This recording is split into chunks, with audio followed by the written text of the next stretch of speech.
Guys welcome back to my YouTube channel. चलिए आज मैं आपको दिखाती हूँ अपना प्राइवेट हॉस्पिटल का अपना पर्सनल रूम। देखिए इसमें एलईडी भी लगा हुआ है और दूसरी चीज़ इतना वेल फर्निश्ड है, बहुत ही अच्छा।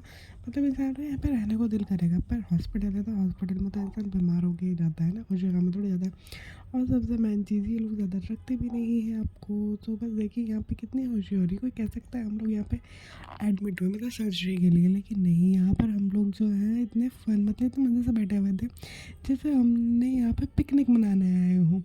लिटरली इतना मज़ा आ रहा था, बहुत ज़्यादा। लेकिन उसके बाद में ना ये लोग सो गए थे तो मेरे को नर्वसनेस हो रही थी बहुत ज़्यादा। मैं पता नहीं क्या क्या सोच रही थी, मेरे माइंड में बहुत कुछ चल रहा था जो मैं आपको बता भी नहीं सकती हूँ। एक अजीब सी कश्मकश थी, एक अजीब सा डर था जो शायद से एक्सप्लेन करना भी बहुत ज़्यादा वियर्ड होगा। जिनकी सर्जरी होती है उनको पता होगा कि कैसा फील होता है, क्या होता है, क्या क्या सोचता है इंसान।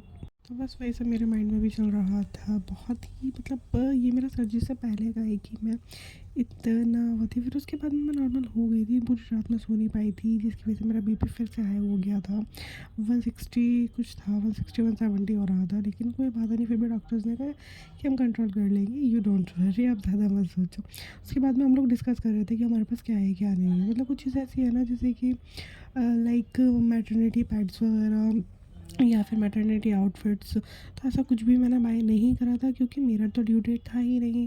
तो मैंने अभी सोचा बाद में कर लूँगी, लेकिन फिर वही बात है ना कि इसका कोई टाइम नहीं होता है।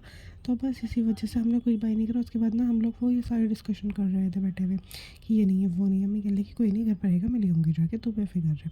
उसके बाद में खैर वो चीज़ें ऐसी थी ना एकदम याद सी आ रही थी। लेकिन फिर भी जब मैं सर्जरी के लिए गई थी ना तो मैं अपने हस्बैंड के साथ गई थी और मैं किसी से मिल के नहीं गई थी। बहुत से मतलब गले लग के मिल के जाते हैं, मैंने गई थी क्योंकि मुझे पता था कि अगर मैं अपनी अम्मी के गले लगी तो मैं भी घर जाऊँगी।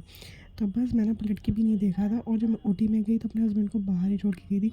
तो वहाँ पर भी मैं उनको पलट के नहीं देखा क्योंकि बस मेरा वही सीन है कि अगर मैं पलट के देख लेती हूँ ना तो सामने वाला तो टूटेगा ही टूटेगा, पर मैं उससे ज़्यादा टूट जाती हूँ और फिर मेरी हिम्मत होना बहुत मुश्किल हो जाती है। तो बस मैंने पलट के नहीं देखा क्योंकि मुझे होप थी कि हाँ भाई मैं वापस तो आऊँगी ना, ज़ाहिर सी बात है। डर था लेकिन नहीं, होप थी कि मुझे और मेरे बच्चे को साथ कर के वापस आना है।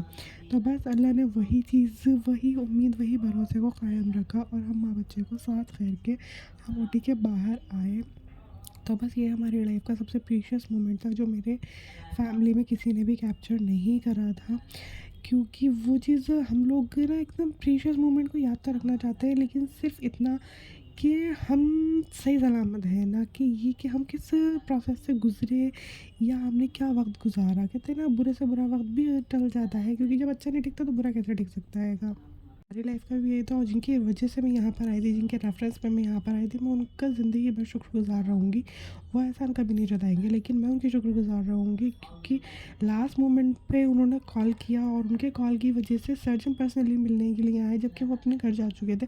रात के 11 बजे अगर कोई सर्जन आपसे मिलने आ रहा है तो इसका मतलब कुछ तो होगा ना, ऐसे ही तो कोई नहीं आने वाला है।